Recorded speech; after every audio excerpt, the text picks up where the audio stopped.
Okay. Okay, so here we are. And I guess we could call this our wood season kickoff gathering. And Lonnie's going to speak in a minute about how we're going to be working our way into the wood element this evening. But before we do that, I want to do what we often do, which is to give the meta context for these conversations. So it's not just that we love getting together, we love being able to share with listeners some of these ideas, but it's also a very conscious practice that we're engaging in that we call an intersubjective dialogue. There's lots of names for what we're doing here, but it is a new or emergent form of conversation, we could say, that is inviting each of us to not only speak from our own perspective, but to be in awareness of the multiplicity of perspectives that are simultaneously present here, and how those perspectives mingle and mix and actually constellate in a kind of field of presence that is greater than any of us alone. And we've been engaging in this process for, I guess, almost 2 years now, which is amazing. And over this time, I myself have been increasingly aware of other groups and gatherings that are engaging similarly in a process of what's being called dialogue, but specifically intersubjective dialogue, where the listening to the group field is as important as speaking our own ideas or perspectives. And it is in itself a kind of emergent new possibility that seems to be kind of blossoming all over the planet. I mean, it's happening in lots of places. And the reason I think that it is emergent in this way is that it is, in a sense, the leading edge of where human consciousness is moving now, moving beyond the imprisonment of an isolation of the ego into a way of being present in our own unique identities within a field, within a collective. So it's an exciting, almost as if we're opening a conduit right here, right now, to a different way of being together. And we're always surprised by what emerges. But the thing that I've been very aware of and wanted to speak to specifically tonight is that what I'm watching, what I'm aware of as we're doing this and we're doing it together, is that the practice requires a kind of bivalent attention. It's a different kind of attention than we're used to, not just focusing on what I have to say or what the other person has to say, but a kind of oscillating between what's happening out there in our field and then what's happening internally on a sort of somatic internal response level. And through that oscillation between intersubjectivity, how we are together, and intrasubjectivity, how am I inside in my response, something new begins to emerge. And that newness is almost like a third awareness, or third that doesn't belong to any of us alone, and yet couldn't be here without each of us being here. So this oscillating between the internal responses of the somatic kind of knowing and the outer build of the field is kind of what we see as the conversation grows. And I would say, for those of you who've been listening or tune in, to also be in awareness yourself of how the conversation lands in you the feelings, the somatic responses, and notice the energetics of the conversation as it kind of blossoms through the time we're together. So that's what I wanted. Those have been on my mind very much, this bivalent, the necessity to learn to listen in and listen out, that we're all practicing together in order for this third kind of magical movement to happen. So I'm going to turn this over, Lonny, to you with this idea of emergence, like that we are emerging something here. And Great, thank you, Lorie. That's beautiful. So we had the idea that over the course of the seasons that we would do one for each element, beginning now with wood. And wood is about emergence, and it's about radical perspective and all-embracing perspective. And I always consider that the liver channel, in a sense, begins with kidney 1 on the bottom of the foot, the eye on the bottom of the foot staring into the abyss, channeling from kidney 1 to liver 1 and up through GV20, the eye on the top of the head, looking up toward heaven. So there's this radical perspective and absolute embrace of the striving toward intuiting the deepest root all the way to the striving of the outermost branch.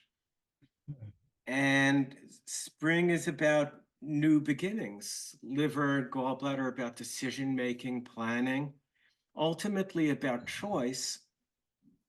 And I'm reminded of gallbladder 24, the characters for it being the sun and the moon. And when we put those together, we get the image of clarity and also the character for enlightenment, for enlightened consciousness, Ming, for illumination. And there is something about new beginnings. There's a perspective that we can awaken to, a sort of shocking perspective, which is the ultimacy of freedom of choice. We can awaken in one moment. It just takes a shift of awareness. Most of us are conditioned for genetic basis and cultural reasons, reinforced to a relative reality, a relative perspective, a biographical self, born in time with so many years of life experience that will end and die in time. And that biographical self becomes our reality. And we're entrained by genetics and entrained by culture to constrain our awareness to it. But there can be a momentary shift of attention, even if it's a trillionth of a second off of that, where there becomes a time freedom where all of history, all the present, and all of the future are here right now in the moment. And this one moment is the only moment that is. And in that moment of, we can say, an appearance of an absolute awareness of the freedom to choose, we can see that we actually have the potential to make a different choice, unconstrained by history, to do something radically different. Anyone who ever gave up an addiction at one moment had to make a choice, I'm not doing this. And they might have had to make that choice 100,000 times a day for years and years and years, but there was one moment where we decided, I'm done, the karmic line ends here. And we make that choice. And this has been a truth in my life. Now, we have that choice. We see this in a moment of clarity. And when we commit to it, then we tend to meet every force in heaven and earth that supports us in continuing with that choice, and every force on heaven and earth outside of us and within us that opposes us being able to stick to that conviction. And then we have to confront the history and clear the shadow and confront all the structures in culture, both within our own minds and culture outside of us, that resists this commitment we've made to doing something deeper, higher, wider, better, taking things further, starting things anew, beginning things fresh. And it's in gaining some degree of success, some degree of victory in that path that I've experienced gaining soul depth coming from what it's actually taken to live up to the commitment that I made in that moment of radical clarity, and a kind of spiritual self-confidence that all of the storms that might be generated, all that wind and confusion that in the spring that might be generated as forces of resistance to consolidating that new self, as some measure of victory is gained in the face of that, there's a confidence that on the other side of every dark night, there's a new light, there's a new beginning, there's hope. That liver 14 to lung 1, kind of where aspiration meets inspiration. And so it's just, I think I said this in the last talk. I can't remember if it was our last talk or another one I did recently. But as I look around the world today, we look at this conflict in the Middle East. And I think we can say it's among, if it's not the most, it's one of the most historied, complex social dynamics on the face of the earth. And the conflict's been going on for a long time, and there's a lot of history, and yet it's apparent to me that there is the imminent possibility that it could just stop, that a choice could be made, that when the heart breaks, if enough heart breaks on each side, the choice can be made, we can't go on doing this. We have to stop. We don't have to stop in the future. There's no future we can stop in. The only time we can ever stop is now. And it may be naive of me, but my life experience leads me to believe that if this is true for me as an individual and other people I've seen make such choices, that it can be true for culture. And that we're at a time of environmental peril, and things are heating up all over the world, both actually and figuratively. And wood gives us the ability to awaken and make a choice for a new beginning. And I have, as a wood constitutional type at least, I have complete, supreme faith, and not just faith, but actual experience that this can be done. And so I thought we could all look through the eyes of the wood element in the context I've created, and just talk about the possibility of radical new beginnings in a way where the vision of them is inspired by the momentary recognition of at least the appearance that anything is possible. There's no inherent limitation. And for this moment, we're unconstrained by history. And then, of course, in time, we're going to find history that needs to be dealt with will show up.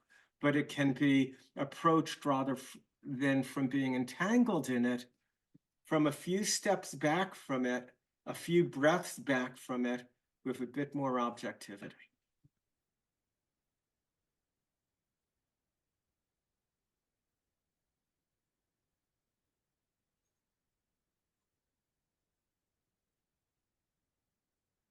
Well, that was a nice shot of espresso. Thank you, Lonny. Fantastic. my experience is this sense of an unrelenting fire that at its edge is nothing but possibility. There's nothing but possibility. There's nothing but this quality of the soaring, the release, the being released from that bow, and just flying head first, heart first into anything with this unrelenting dynamism and interest in what's here, what's next. There's a sense of this sort of, I want to say fierce directionality, but at the edge, it feels in a way not fierce at all, but like a newborn sprout. But yet it has this momentum, this unrelenting momentum, and yet it's as gentle and as fluid as a newborn burst.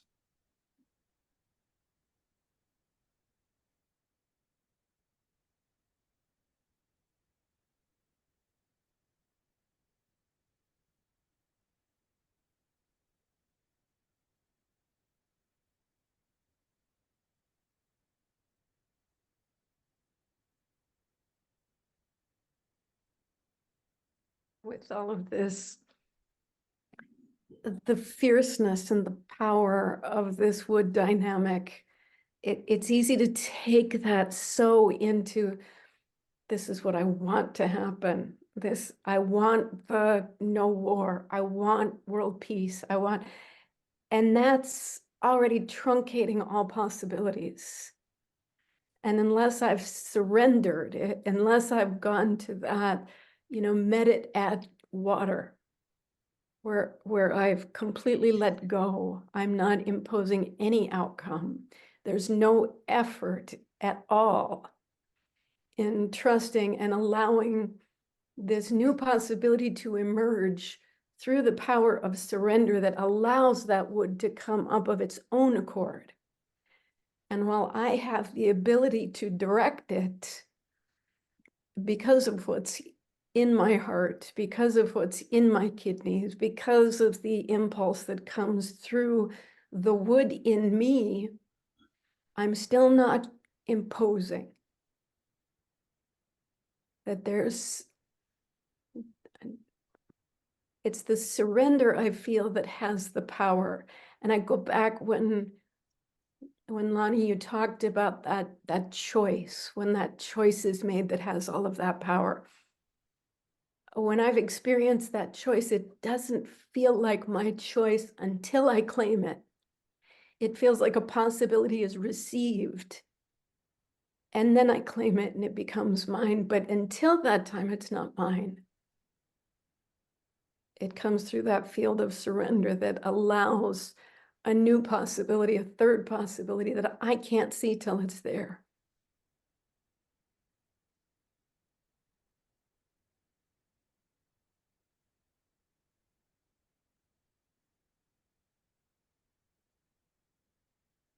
I have to agree with Randine. For me, that experience of that impulse moving forward often comes with letting go. When I've let go of my agenda, an unfolding occurs, a stirring. The intent moves ahead with its own momentum in the direction of my heart's desire. Mysteriously unfolds, as if my soul can orchestrate the heart's desire without the constraint of the ego's intent. If that's sort of how I feel it. Is an aspect of what Randine was just verbalizing.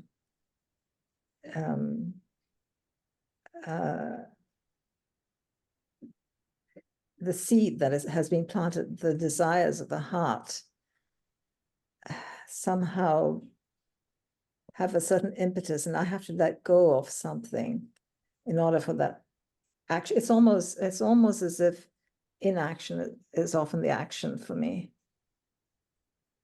Inaction meaning the holding back of too detailed a planning or a constraint through um, um,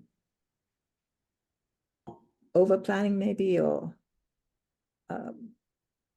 that letting go has the letting go is almost like the opposite mechanism for moving forward, and somehow it plays a role in shooting that arrow out.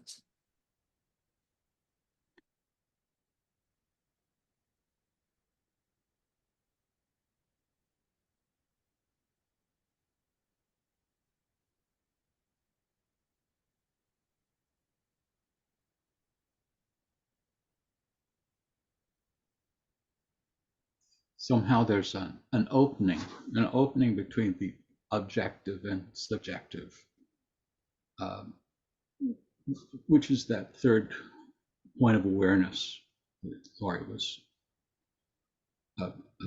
addressing, that what I call transdisciplinary, what people call transdisciplinary state of awareness, sustains both the intention and the sacrifice to the moment.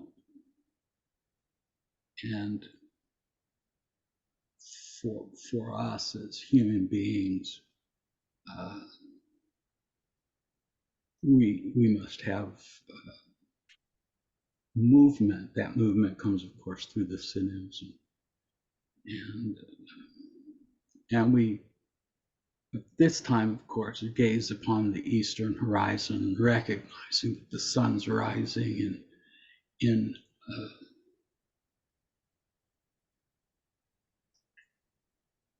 a cardinal space of motion and evolution, and we are part of that.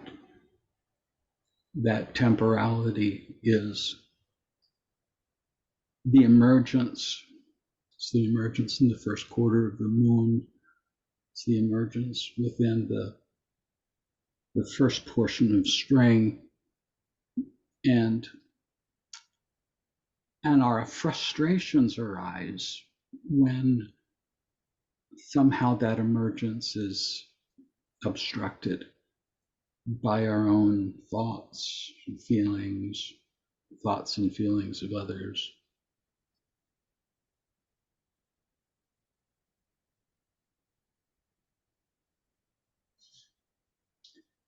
And as Lonnie was discussing the notion of deeper, wider, and further, that very resonance of wood with the planet Jupiter and its whole concept of expansion and beneficence and all the virtues that go with this positive state of wood really ultimately would be just thrown into the fire and burned as a sacrifice to an awakening. And that awakening is the emergence from the liminal zone that the wood brings. It's nascent and emergent. It's liminal. It's not fully awakened. We come into that place of full awakening through that sacred flame of sacrifice.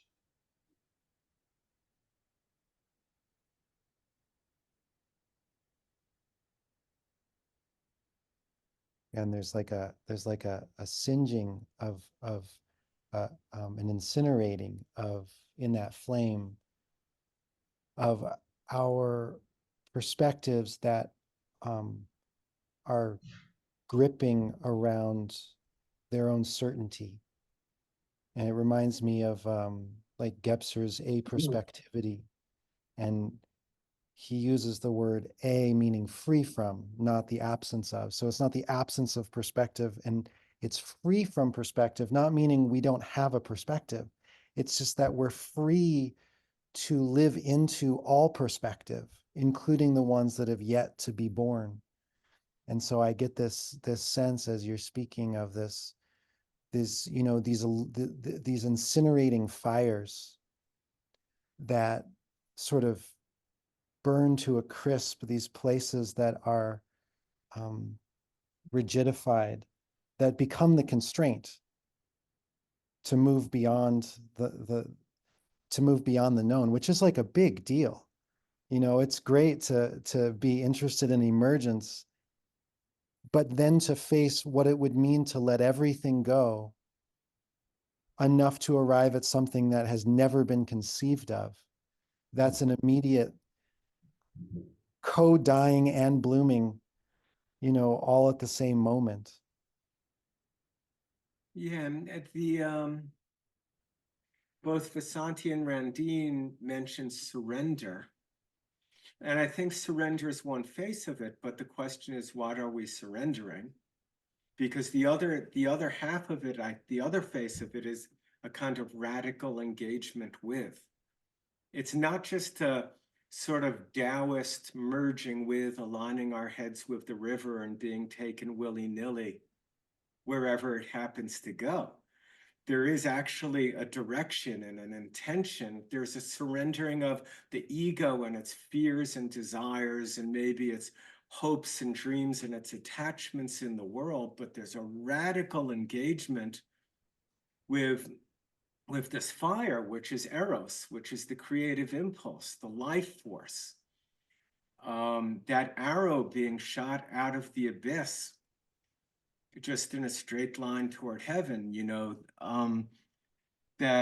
so the wood is like liver 3 is Chang, and that character Chang is both a whirlpool returning to an abyss, but it also means a geyser exploding up toward heaven.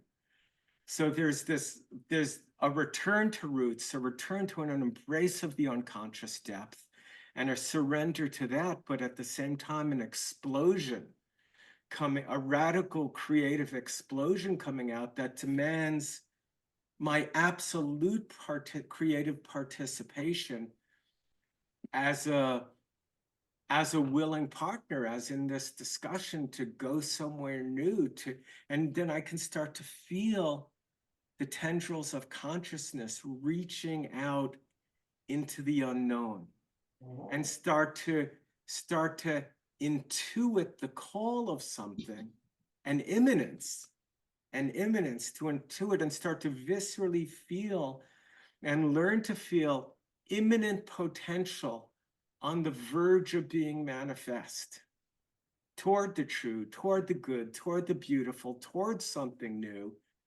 and learn to follow that and engage with that and pursue that and feel that as a deep passion in the heart, and a deep value in communication with others. And I've always felt that capacity was absolutely vital in my clinical practice, and had quite a few patients, even 20 years later, write me and tell me it was just your unrelenting belief and vision of who I could be that helped me, that was the most pervasive force in healing. Behind all the treatments and everything else, it was that vision that of my potential beyond what I could see and feared to embrace. And it's not that I ever knew exactly what they should be doing, but it's just doing the points, doing the herbs, and in relationship, catalyzing the release of an imminent potential, that they became too oriented toward that in their life in a way that mystery, you know, revealed itself and birthed itself in front of us, and sometimes many, many years after we had stopped working together. Lonnie, I think that's very well put. When I said surrender, I think it was the surrender of my ego that may be rooted in fear and clinging to a certain kind of plan to soothe itself. When I release, when I release that desire to plan and constrain, as I said, it's basically rooted in fear. That's when the seeds of my desire flourish, like you said. It's an unfolding, and I'm committed to that unfolding, and I go with it, and I allow it. It's leading me, but I am participating in the journey into the unknown, and how wondrous it can be, wherever it's taking me. if that clarifies that use of the word surrender earlier on. I thought that's what you meant. I was just elaborating. Yes, I think you elaborate well. Do indeed. Thanks for setting us up at the beginning. And there are lots of sensations in the field there as I was listening to all of you. I think the what's emerging for me here as I'm listening to the conversation is this tension between that element of wood that is moving forward, that is momentum, that is explosive power, that instinctually wants to pop forward, just like a sprout is all instinct. When it's like here in Oregon, we had cold winter, and then all of a sudden there was 70 degrees, and immediately you can see the magnolia flowers and the plum flowers burst forth, just following without thinking this impulse of nature. So it's this momentum, and on one side, and on the other hand, there is wood is being generated by water, which is the annihilation of winter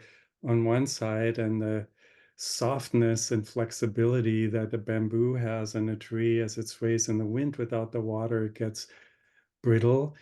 And that is indeed in my own life, the sort of the uh, one thing where you always have to examine this drive, this tendency to want to move forward. Where is that coming from? Is that the structure of your ego and the desires of some kind of miasmic thing? It's like, you got to be a doctor, you got to be a lawyer, you got to be a good son, you got to be a good husband and a good person, and this is what this defines, and now you are following that construct and put all of your energy into it? Or is it actually the opposite of what Lonny was referring to at the beginning, is this exploding? Because in a certain way, spring is explosion, right? If you put the word explosion anywhere, it would be there. It's this sudden change, right? Yin yang, spring and fall. You've got the 变化, the change, something out of nothing is spring, and something going back into nothingness is fall and winter.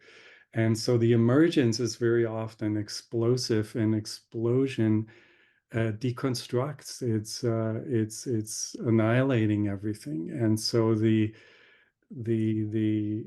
sensations I had in my own life, where I felt like exactly what Lonny was describing, some kind of brilliance of the heart, not the mind, but some certainty, some inner certainty, where regardless of what other people think, regardless what you thought before, this is being exploded in a moment, very often, in my case, very often through life-threatening disease or so, where all of a sudden everything, the safety mechanisms go out of the window, and you just feel like, okay, this is all the stuff you thought before was important, not that important anymore, and I'm going to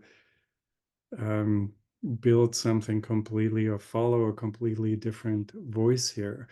And without that, I wouldn't be in the field of medicine. I would have been doing something completely different. But that's exactly, I felt like that was an impetus that was not only did feel right and didn't come from the brain, but from here, or from a intracellular space, where you just felt like you were acting for once in unison with some kind of universal momentum. It wasn't just you against the universe or in the universe in some kind of separated shell, but moving forward in a place of true integrity, and where all of a sudden all the concerns about societal constructs were not there. And I often think, like Lonny myself, if you can do that, and I see that in my patients, where there is a certain conditioning and people seeing perhaps through their disease, that this is not working for them. And then all of a sudden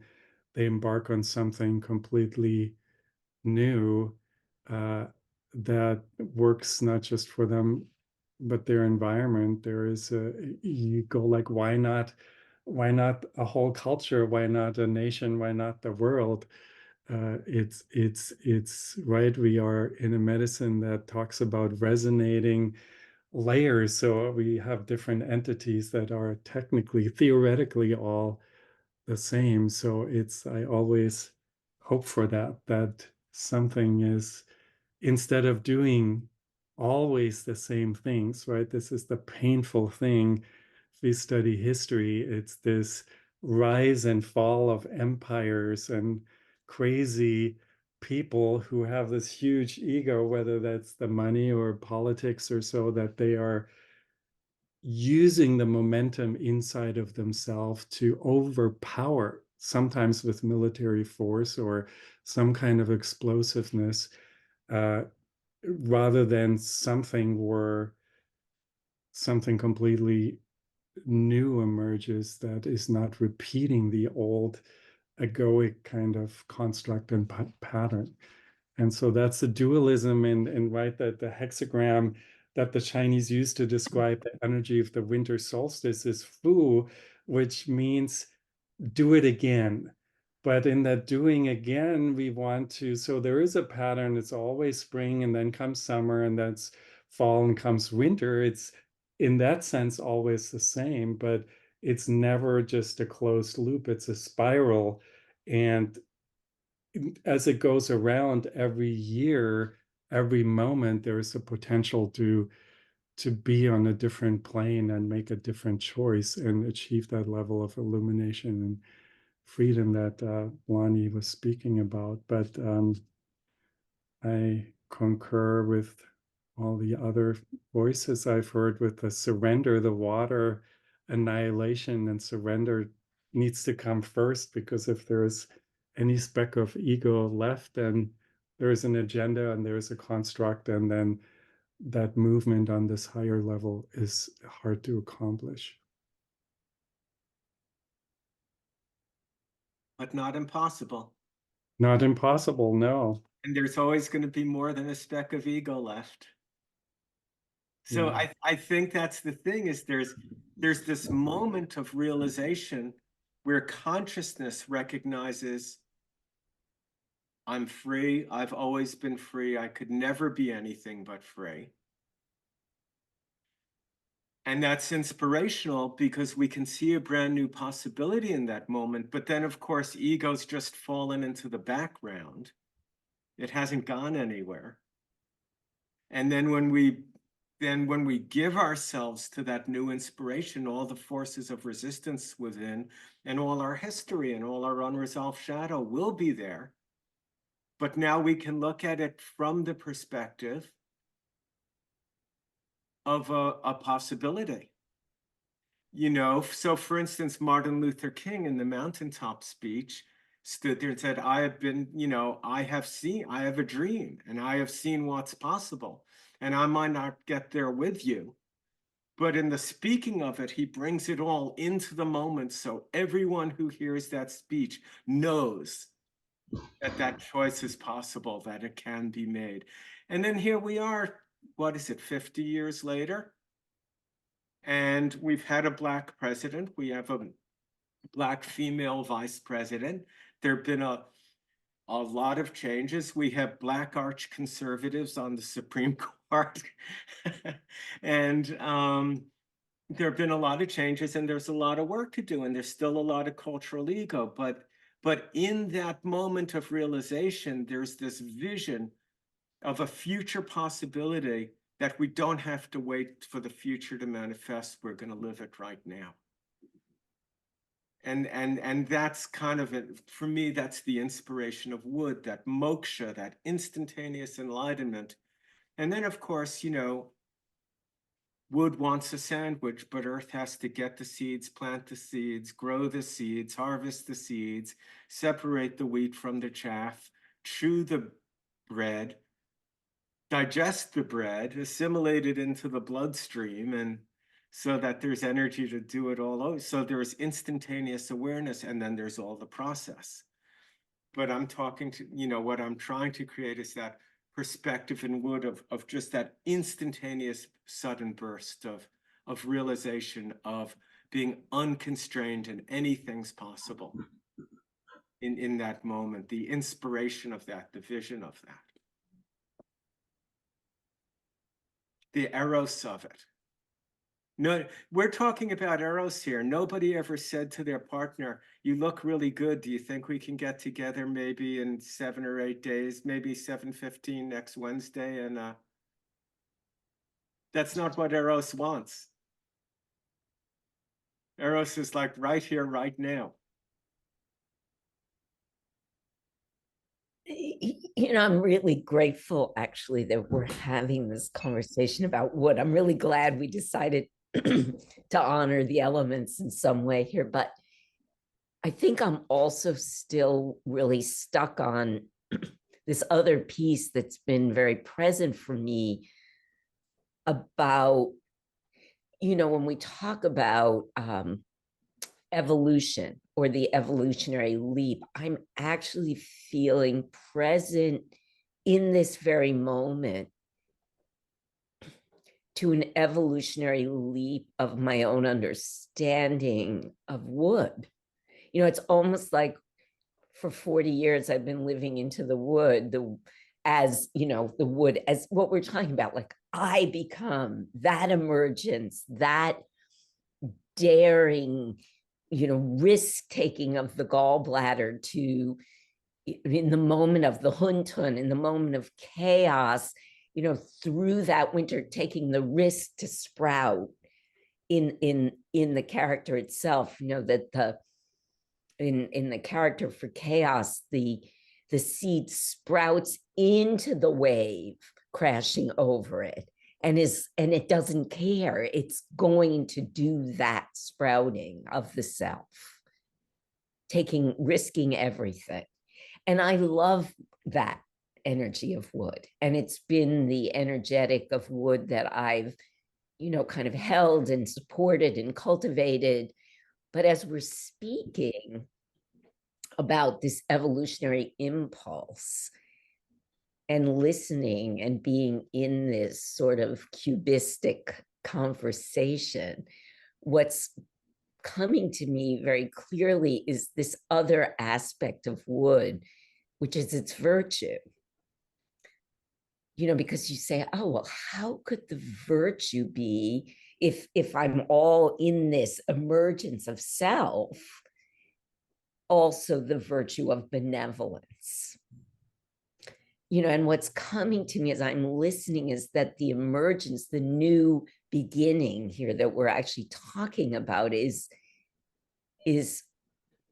having at the same time that tension between the I become, I insist, I commit without hesitation to the becoming of myself, while at the very same time, I'm holding the benevolence of all beings, that through my becoming, all beings can become.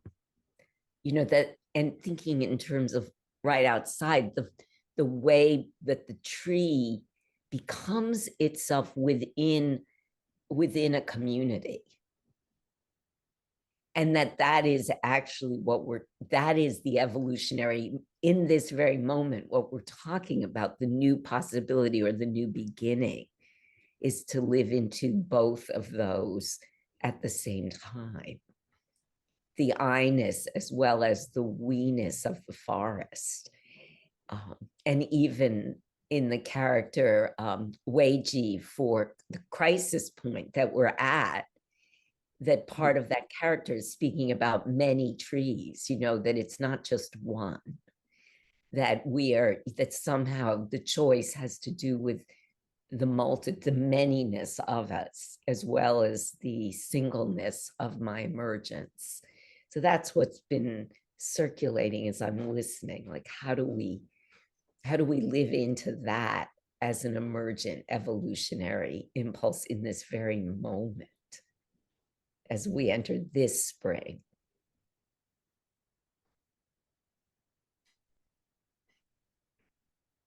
Well, what comes up for me as you're speaking is the sense of when the individual is able to allow themselves to be taken by this impulse whose frothing edge is unrelenting hope, it's then immediately that vision is immediately cast upon the hearts of everyone we encounter. And it comes back to something I think Lonnie was saying, that like that unrelenting hope in another person doesn't come from a thought of like, I feel hopeful because of some reason that I have. It's just this recognition, experiential recognition, that you are 100% possible right now with no doubt. I have no doubt that you are 100% possible, because that unrelenting arrow is moving through my own heart. And so I can't help but see it everywhere.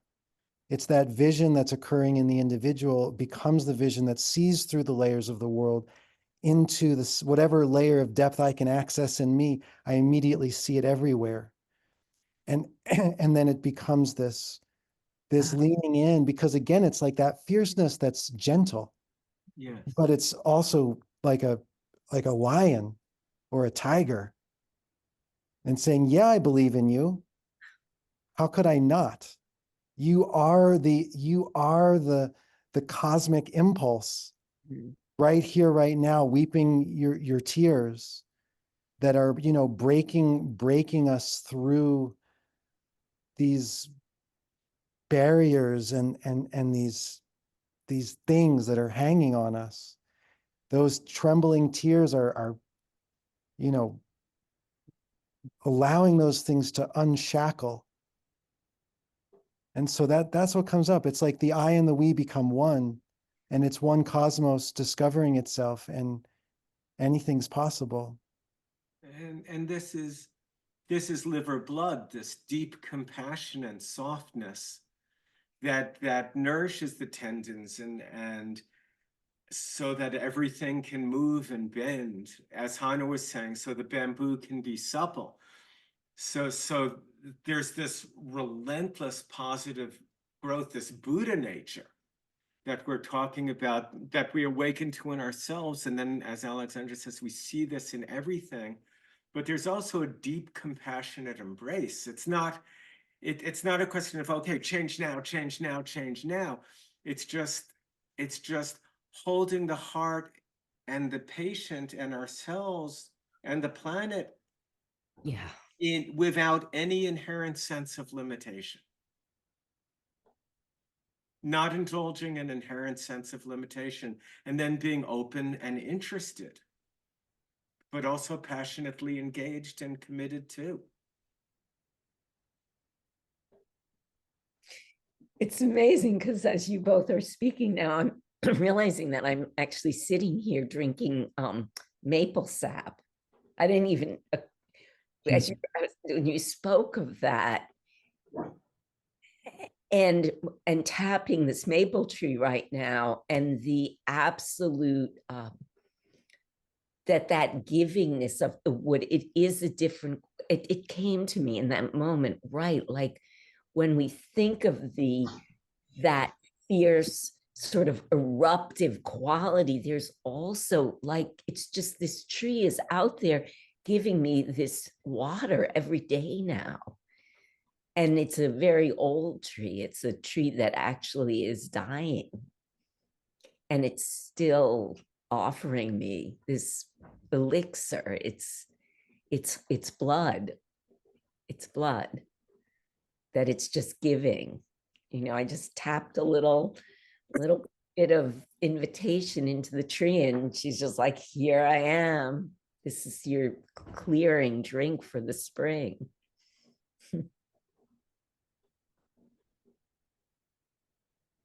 Thank you, Lorie, for bringing up the virtues. That's indeed sums it up Well, because the wood virtue, as you were saying, is benevolence, or another translation is compassion, or we could simply say love, which is love for others, love for the world, love for the cosmos. In a nutshell, the Confucians, where the virtues come from, that entire philosophy you could capture as love others and save the fall and autumn coolness and restraint for yourself, and don't do the opposite.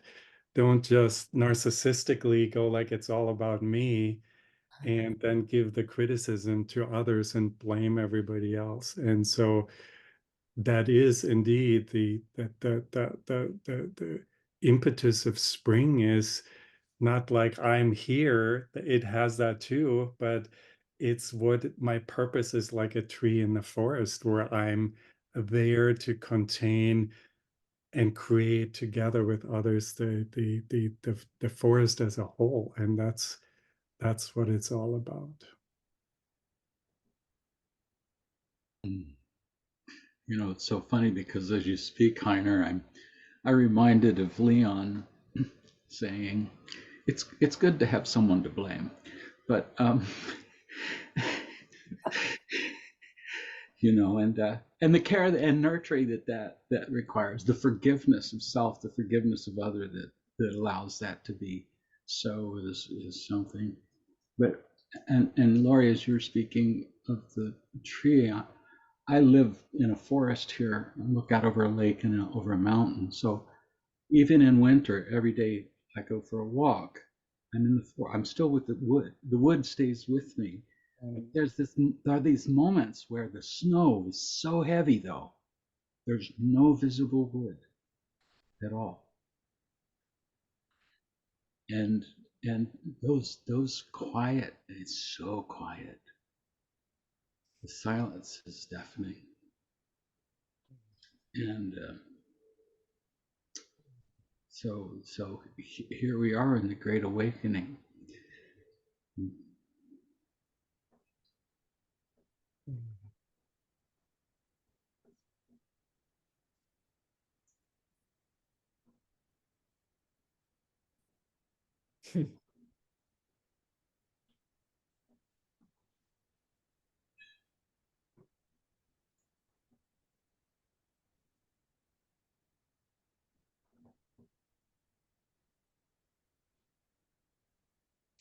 I'm very grateful that this particular tree came present. It was just like all of a sudden I'm like, oh my gosh, I'm drinking this water right here. And as we're sitting, and this tree is probably going to come down soon. It actually sacrificed the top of itself a couple of weeks ago. And what I'm really aware of as we're talking is that even as this tree is dying, it's still offering, it's still giving of its own water, of its own blood, just to me, but also to its branching into all these creatures that live in it. And so really, it's kind of a revisioning of, how we often hold that moment in the Shen cycle as, this emergence of the self, but it's also this entanglement in the great, in the wholeness.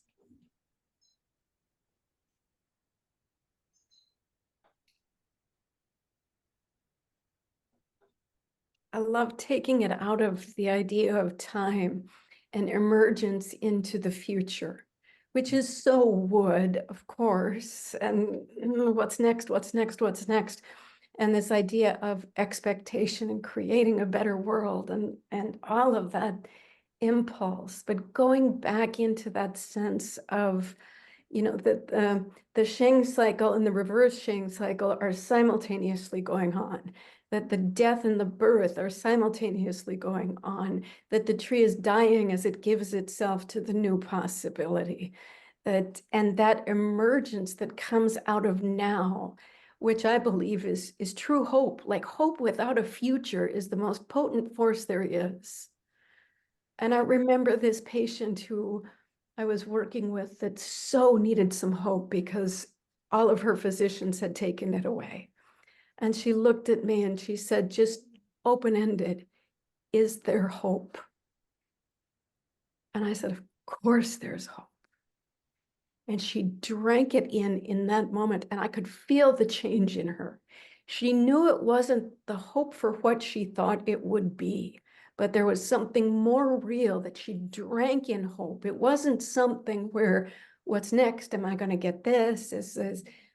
And something radical shifted in her, and something that was beyond any medical possibility happened.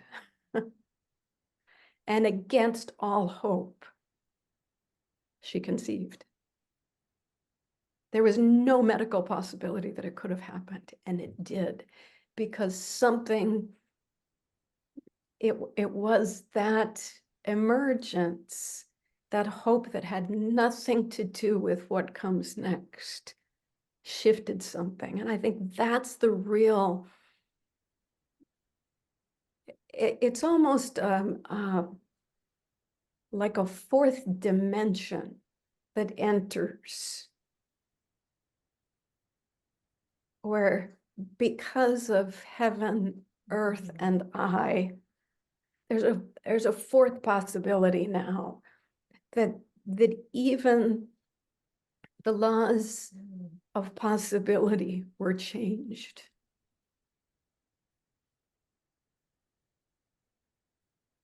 Well, the wood isn't just this exploding forward, it's got the deepest roots.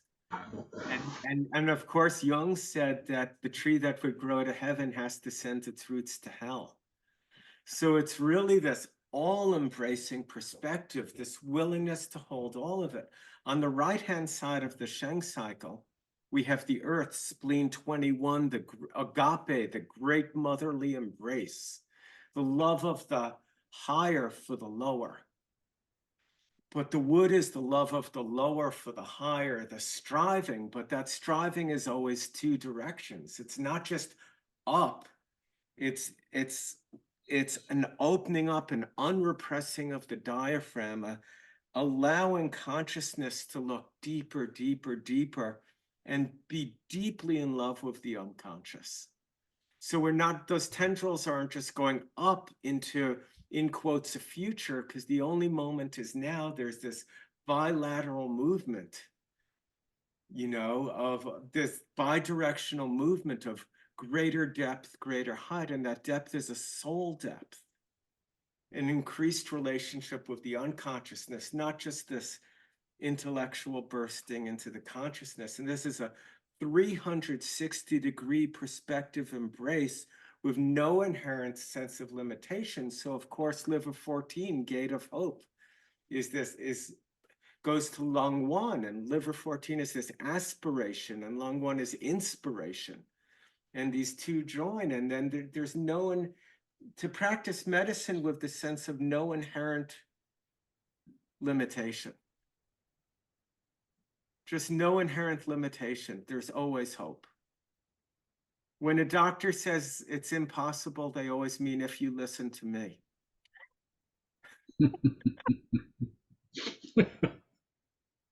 Well, I think this is so potent because, you know, Lonnie, you brought up in the beginning some of the world events that are occurring, and of course, you know, there's so many things happening in this moment that humanity perceives as terrible, horrible, impossible, and hopeless. And what I love this notion of hope without a future, because what often seems to happen is that the hopelessness comes from looking at the current conditions and then trying to look into the future and not seeing a way out. Yes. And this turns it upside, this completely turns it inside out and upside down and say, well, yeah, but what we're exploring here is a hope that doesn't require a future. It's an unrelenting positivity that doesn't know yet where it will arrive. In fact, it can't exist with a known future. Otherwise, it immediately isn't what it is that we're leaning into. And so it feels like this invitation for all of us who come to moments where our hearts feel so heavy. You talked about the spleen 21, where this enveloping can get filled with the weight and burden of humanity's pain. One of its symptoms is pain all over the body. It weighs down the heart to a point that we can no longer see what's possible. And it feels like this is a really necessary tincture to drop into that well that allows us to revision what hope means. And that it has nothing to do with seeing our way out of where we currently are. It has to do with dropping into reaching down deeply enough to allow that soul depth to give birth to this cosmic fire that says, I have no idea what we are going to do from here. And let's lean into it together and find out what's beyond, what needs to die for us to discover the next possibility. That hope without a future, that is Tom freedom and aperspectivity. That's a beautiful, I hope without a future. That's beautiful. We need t-shirts that say, we should start a hope without a future foundation.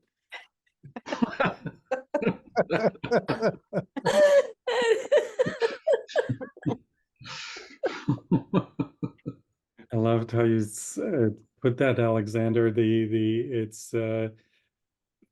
that situation is like the wood phase, right? One of my teachers always said the wood, earth, those things, they're really different phases of movement. And so of course wood is starting and winter is ending, and then the other ones are in between stages. So in terms of a human lifespan, then wood is of course a birth and infancy.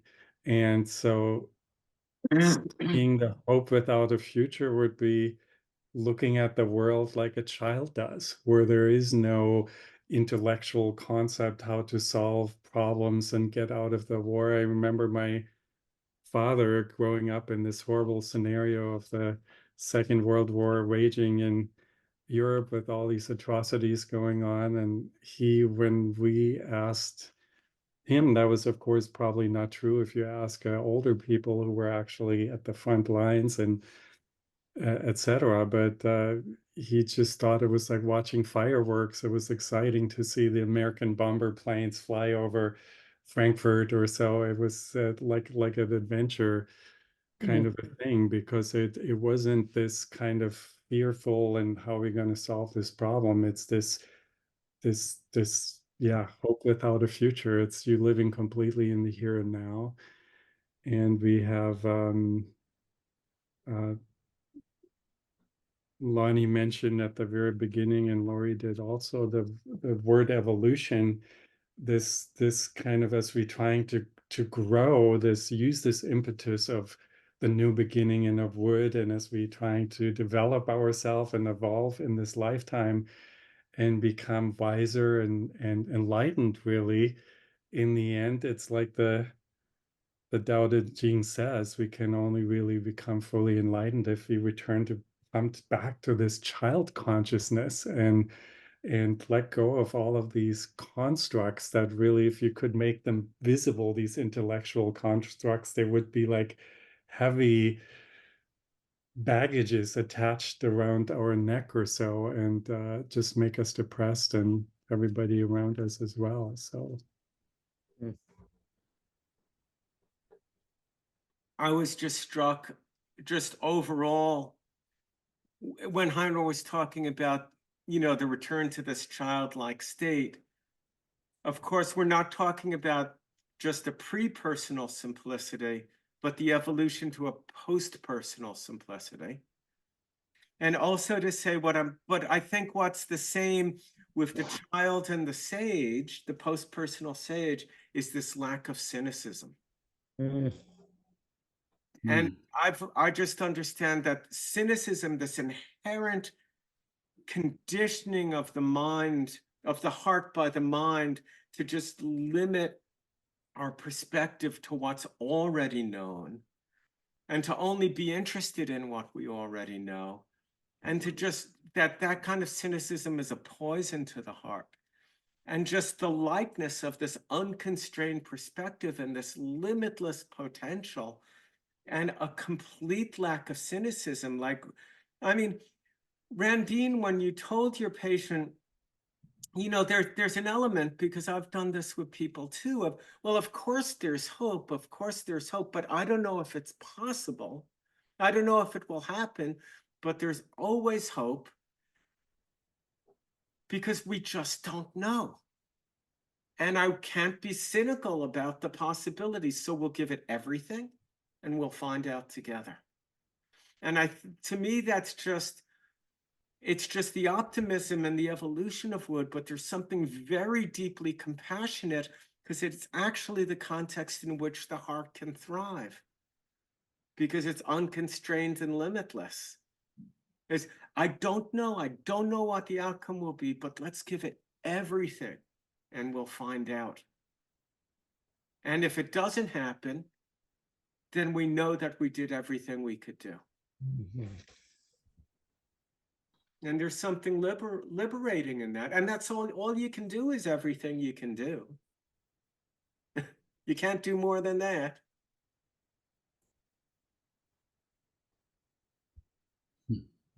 Yeah, again, it's taking that hope and putting it in the right context because it had nothing to do.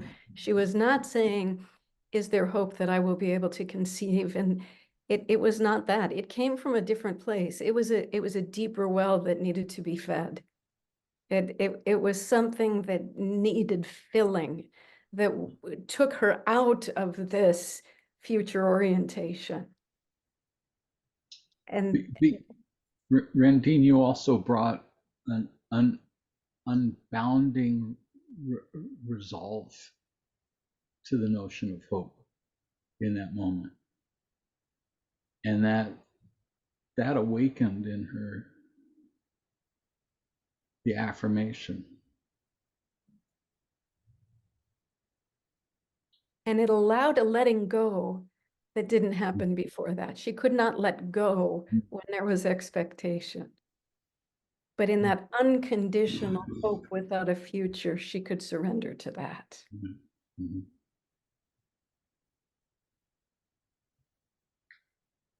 I think this really does, and you had said, Lonnie, this lands us in that dimension of time freedom. And as I'm listening, I'm aware of this incredible relief from having to be sort of adhered or attached to a future, you know, that I have some control over. And in letting go of that and allowing or opening to hope as a presence, as opposed to a futurity, something really different begins to happen in my body. But I'm also aware a number of times when you said it, Lonnie, we don't know, but we'll find out together. And someone else, I think you, Alexander, in speaking to this mystery, you said something about opening to it together. And I think that I know I keep coming back to this theme, but it's very present for me tonight, that there's something about the evolutionary leap that we're talking about now in leaving behind the isolation of the ego that's been such a dominant kind of straitjacket for a very long time. And even in my thinking about the wood as I originally learned it, as this, you know, sort of momentous leap of the self, in really looking at it differently now, just in this very conversation that we're looking at a kind of weaving of possibility that happens without a plan or without but yet because of the multiplicity of weaving or the togetherness, something different begins to emerge. and that's also a kind of quality of the wood, which is different than how I've looked at it. You know, Thanks. Laura, you bring up the notion of gonna say one mystery. thing. You brought it forward a couple of times, the idea of mystery, and that mystery is the pathway by which water nourishes wood, the pathway of the mysterious feminine, and that place in the depth of the cosmos from which an emergence rises into the full presence of being. Beautiful. Yeah.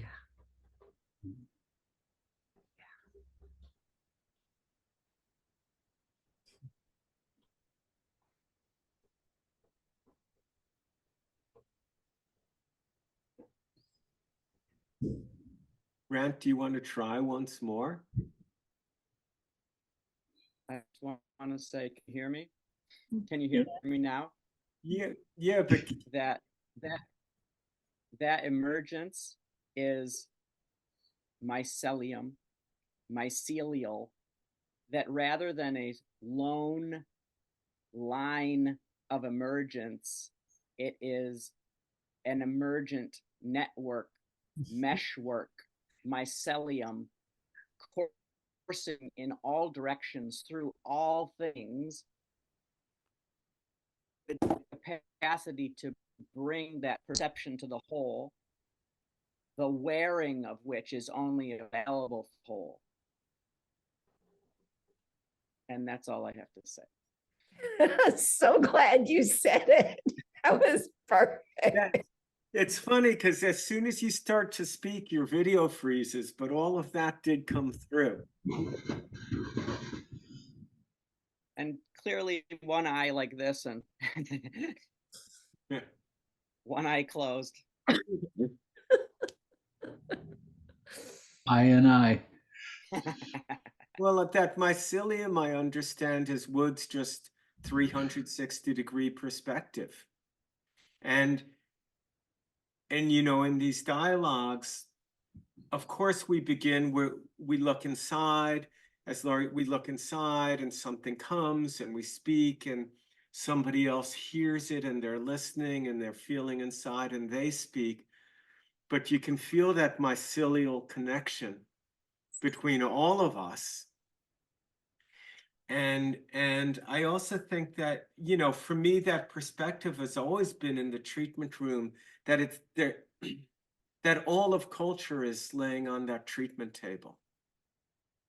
And that in my own life, my approach has been when I make a choice to do something new, to respond to a trigger, a challenge in a way I never have before. And I may not know what to do, but I know I don't want to do what I've always done before because I know what the results are going to be. And I just want to do something new. And I know that what I've learned is when I do something new, it doesn't just change me, it changes culture. Culture changes. When I make a choice for something better, higher, deeper, it's not just about me evolving, it's consciousness itself is evolving. And through that choice, it's not just that, you know, about me feeling better or getting some relief, but I noticed that my relationships change, my relationships to everything and everyone change, and people start acting differently, and perspectives begin to open. And I understand that, Brandt, as in a way of the mycelial metaphor of just how we're all connected through this. Well, I think that brings up too something that Lorie was pointing to, is that as I can see more deeply into the world, that 360-degree perspective may not be completely accessible through an individual Alexander or an individual Lorie or an individual someone, but it's that recognition that this one cosmos that is emerging has a 360-degree perspective. And I may have to lean into my neighbor to discover a part of the perspective of this whole. And so there's that way in which you have the sort of the driving upward of the wood, but then you also have that root structure that is, you know, as Lorie would probably say, tenacular. There's a kind of a there's an interweaving of root structure that has its own communication, because wood, as being the intermediary, you know, it's the intermediary between heaven and earth, but it's also the intermediary on the horizontal between my neighbor and myself and all of culture and all of the beings and the non-sentience in the cosmos. And so then there's like this tapping in through this deeper visioning. There's this tapping into the recognition that that all-pervading, omnipresent awareness is just that, and it's experiencing itself through a multiplicity of forms that are completely interdependent.